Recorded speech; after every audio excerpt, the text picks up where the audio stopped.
You know why you're here. The Nintendo Switch 2 is such ass, and it is so horrible. I have come up with concrete evidence that every single previous console generation, every single handheld generation beforehand, was peak in every single fashion. And I'm going to break it down for you. First things first, let's lay some ground rules. There are advantages that every single console has compared to the Switch 2 that's universal. Every single one has them, and any attempt to disprove or discredit my statements, you're just wrong, okay? Because I'm objectively correct about everything I say here. First things first, you actually own the console and the games that come with it. You can't say the same thing about the Switch 2 because of the bullshit friggin' user agreement that you signed. They break your console if you do anything that they deem not good. And that doesn't just mean cutting off access to online stuff. That means just bricking your console. You can't even play single player shit. I've been banned on my PS4 before. At the very least, I could play Red Dead Redemption 2. Second thing is that all these bad boys, they're retro, they're cool, and they've got style. I mean, look at this thing. You do not see this color anymore. I implore you to show me one piece of tech that has this color. You don't see it anymore.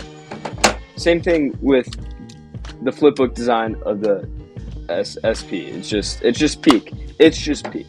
And no matter how you slice it, every single one of these consoles, if you buy them secondhand on eBay, Mercari, anywhere, I guarantee you they, in probably 2 to 3 games, is cheaper than the base Switch without any games. Much rather prefer a sick, sweet Game Boy Color with a Mario game on it than Donkey Kong Bonanza. Alright? So now that we've got those ground rules laid down and you guys haven't left yet, because either some of you really like my style or some of you despise me, just leave a dislike and a mean comment. I mean, engagement's engagement. I don't really give a shit. But let's get into the first OG. The Nintendo Game Boy.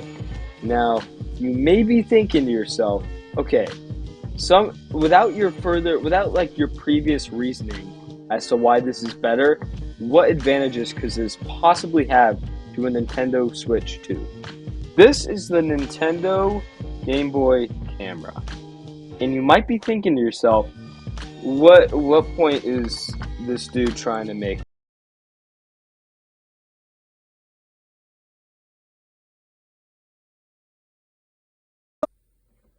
Are y'all seeing this shit? The camera quality, this shit is from the 90s, all right? 30 years, and Nintendo they basically took this hardware, charged extra money for it, and put it in a bigger thing, and made it not fucking green. Like, that is all that they did for the Switch 2 camera. Look at this. Lock in Nintendo, you're basically reused the same exact thing, charge an exorbitant amount of money for it. When you try and plug in other stuff, it doesn't work. So OG Game Boy gets the win on this, better than the Switch 2. On to the next one.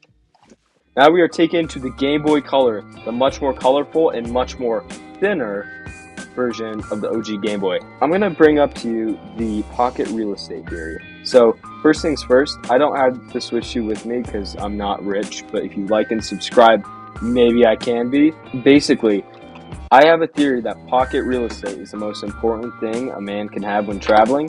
And peep this. In a standard basketball shorts pocket, I would be able to normally fit my phone, my AirPods, my wallet, and my keys in all 4 pockets. These are like the essentials. I need them. And when I put this in my pocket, I'll even put it in right now. I ain't gonna stand up. I know what AI can do. Well, I put it in my pocket. I'm still able to put my phone, my AirPods, my wallet, and my keys. And also, if people wear belts, I know you can hang your keys off your belts. I'm able to put all this in there and still have room for my keys. Pocket real estate. This makes it a true handheld, a true portable handheld. And not only that, it builds upon everything that the OG Game Boy did, but even better. It's got color now. You can see color. It still doesn't have a backlit screen, but it's got color, it runs faster, and it's much more ergonomic.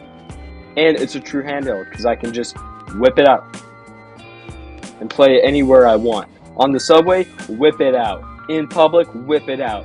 At school, whip it out. It's a true handheld, whereas the Switch 2 simply isn't because it's just so long. Yet again, another real-life example of smaller is better, and size does matter. Okay, on to the next one. The beautiful flip phone of the Game Boy Advance world. This is the SP. I don't have the old one because this is just superior in every way, and I stole it from my friend.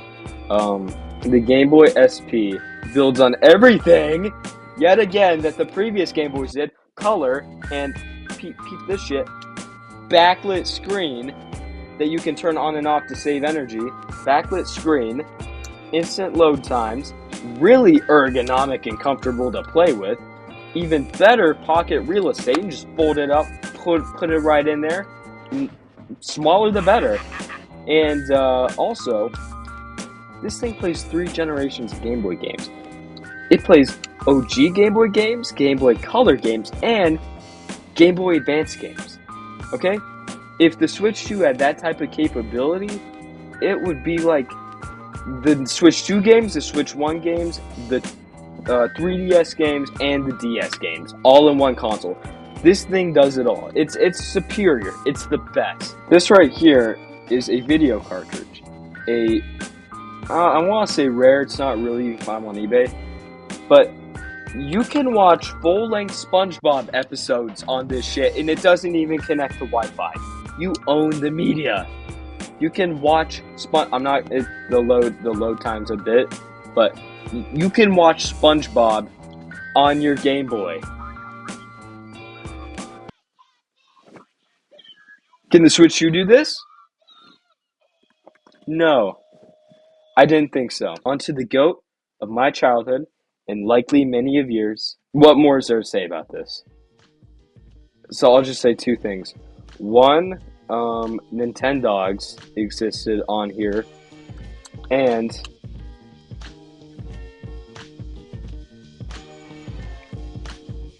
the game cartridges taste better. They're not coated in that Nintendo Switch 2 bullshit that makes them like the most disgusting thing on planet Earth.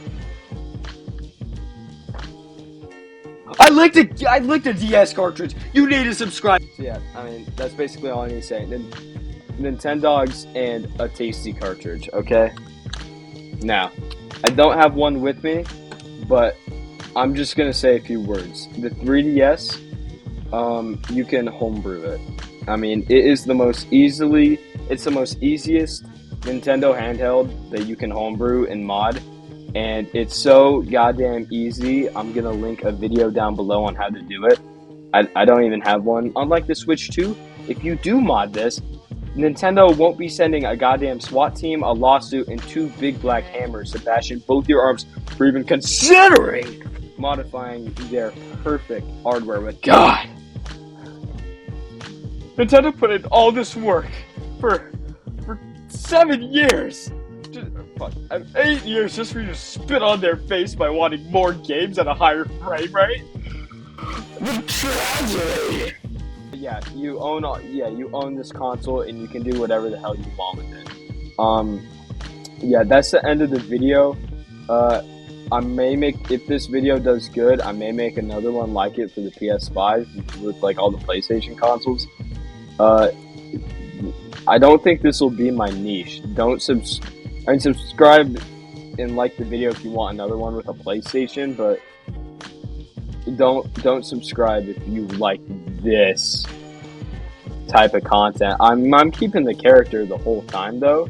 That's not gonna change. So if you like my character, if you like the channel, if you like this video, fuck, I don't know. Bye.